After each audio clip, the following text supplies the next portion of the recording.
Bismillahirrahmanirrahim. Orang bertanya kepadanya tentang sesuatu yang hilang misalnya, sesuatu yang hilang. Kalau ada benda yang hilang, emas misalnya, ya hilang di rumah seseorang, dia pergi ke orang pintar. Disebut orang pintar karena yang datang adalah orang yang nggak pintar, ya. Kalau yang datang orang pintar, yang didatangi nggak kelihatan pintar, ya, kelihatan bodoh, ya. Jadi dia didatangi oleh manusia, ditanyakan. Saya pernah mendengar penjelasan dari Syekh Wahid Abdul Salam Bali hafizahullah, dari mana dukun-dukun itu tahu perkara yang gaib, ya. Misalnya seseorang datang ke dukun dan dukun itu sudah memberitahu, kamu rumahnya catnya warna ini, kamu nama ibu kamu si fulanah misalnya, dari mana dukun itu tahu, ya kan? Syekh mengatakan hafizahullah taala bahwa antara setan yang melayani dukun tersebut dengan qarinnya manusia, dia sudah bekerja sama. Pada setiap manusia ada qarinnya dari kalangan jin, dia sudah bekerja sama. Jadi kedua setan ini, setan yang menjadi pembantunya dukun dengan setan yang qarin yang mengikuti setiap jiwa manusia sudah bekerja sama. Nanti qarin itu memberitahu, oh, si fulan itu nama ibunya si anu, rumahnya si catnya warna itu, kebutuhannya itu. Ketika orang ini datang ke dukun itu sudah tahu, kamu nama ibunya si fulana, ya kan? Kamu misalnya cat rumah kamu warna itu, ya kan? Kamu kebutuhannya ke sini ini misalnya. Dukunnya sudah tahu, sehingga orang yang datang itu makin yakin, oh bagus sekali dukun ini, dia sudah tahu apa yang saya inginkan misalnya. Dia tahu nama ibu saya, padahal saya belum pernah bertemu. Dari mana dia tahu? Dari hasil kerjasama antara setan yang membantu dia dalam kesyirikan dan qarin yang mengikuti orang tersebut, ya. Sehingga dia mengatakan, saya mengetahui yang gaib, ya. Padahal tidak ada yang mengetahui yang gaib. Hatta jin sendiri yang orang manusia meminta kepadanya, dia tidak mengetahui yang gaib. Seperti dalam kisah Nabi Sulaiman, ya. Tidak ada yang mengetahui bahwa Nabi Sulaiman itu gaib, hatta jin sendiri. Sampai kapan? Ya, sampai tongkat yang dijadikan tempat bersandar oleh tempat bertumpu oleh Nabi Sulaiman itu dimakan oleh rayap, kan? Baru Nabi Sulaiman jatuh, ya. Karena bumi tidak memakan jasad para nabi, sehingga jasadnya tetap utuh.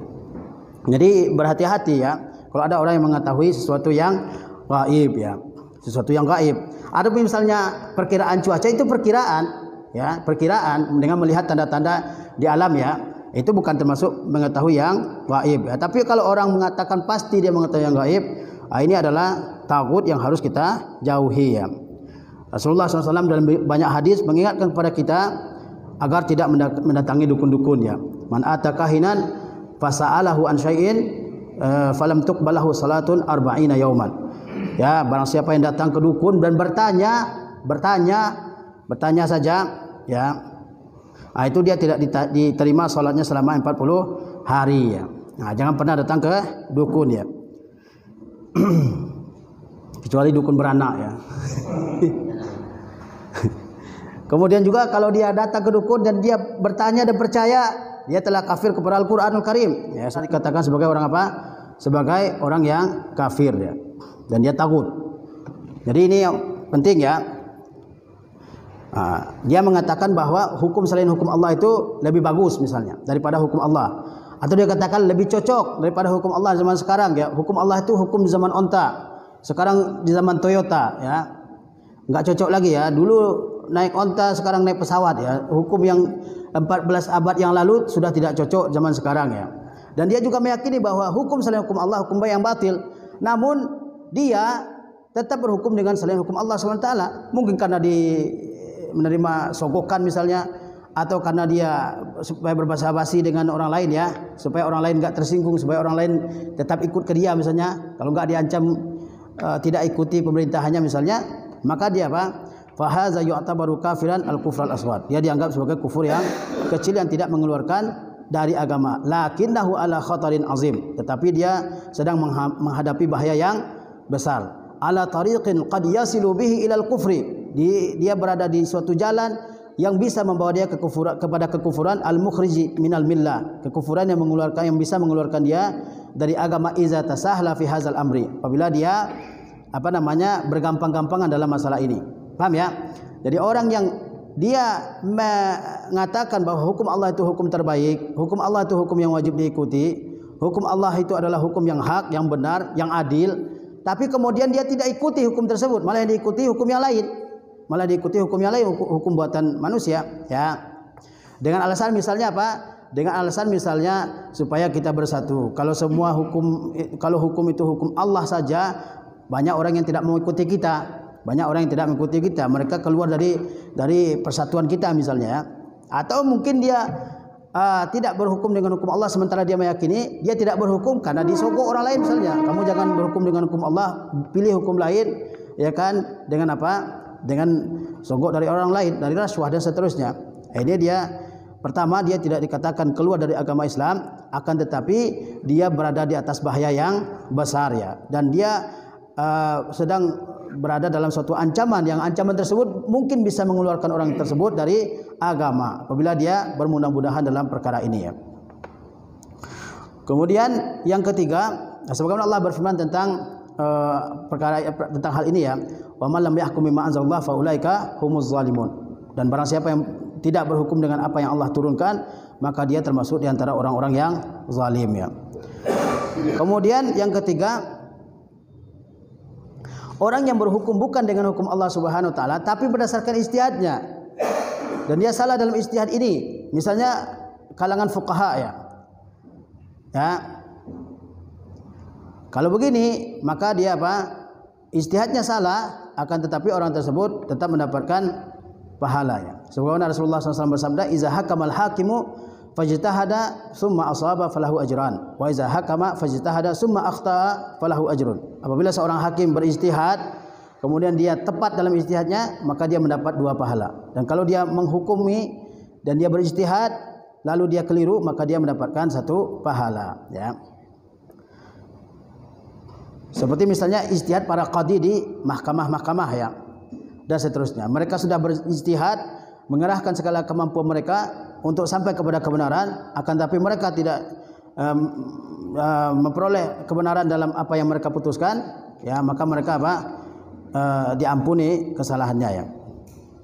Jadi orang yang berhukum dengan hukum Allah bisa saja dia keluar dari agama Islam, ya, apabila dia meyakini hal tersebut, menganggap bahwa hukum selain hukum Allah itulah hukum yang hak, hukum yang benar, hukum yang tepat, ya. Atau dia menganggap bahwa hukum Allah dengan hukum buatan manusia sama, ini dia keluar dari agama Islam, ya. Atau yang kedua, dia meyakini hukum Allah adalah hukum yang hak, tapi dia tidak kerjakan dengan berbagai alasan yang telah tadi kita sebutkan, ya. Maka orang seperti ini dalam bahaya yang besar, meskipun dia tidak keluar dari agama Islam ini. Kemudian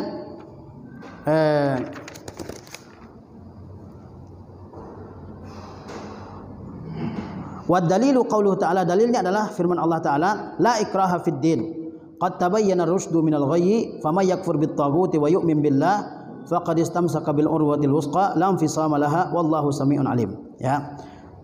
Tidak ada paksaan dalam beragama, sesungguhnya telah jelas kebenaran daripada kesesatan. Maka barang siapa yang kufur dengan tagut dan beriman kepada Allah, maka sesungguhnya dia telah berpegang kepada tali yang sangat kuat, ya, yang tidak akan terurai.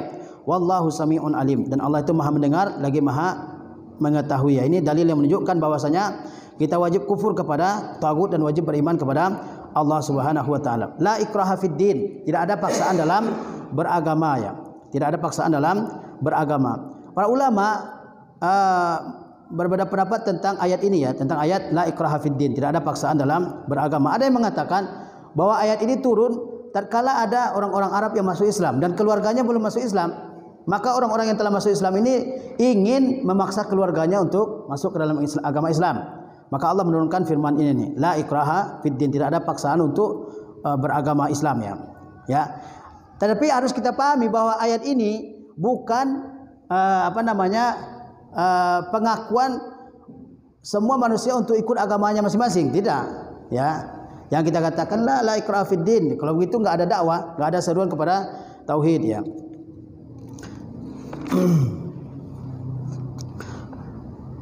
Kemudian ada ulama juga yang mengatakan bahwasanya ayat ini, yaitu ayat la ikraha fid din, itu turun pada ahli kitab yang mereka telah masuk Islam dan mereka ingin memaksa anak-anak mereka untuk masuk ke dalam agama Islam ya.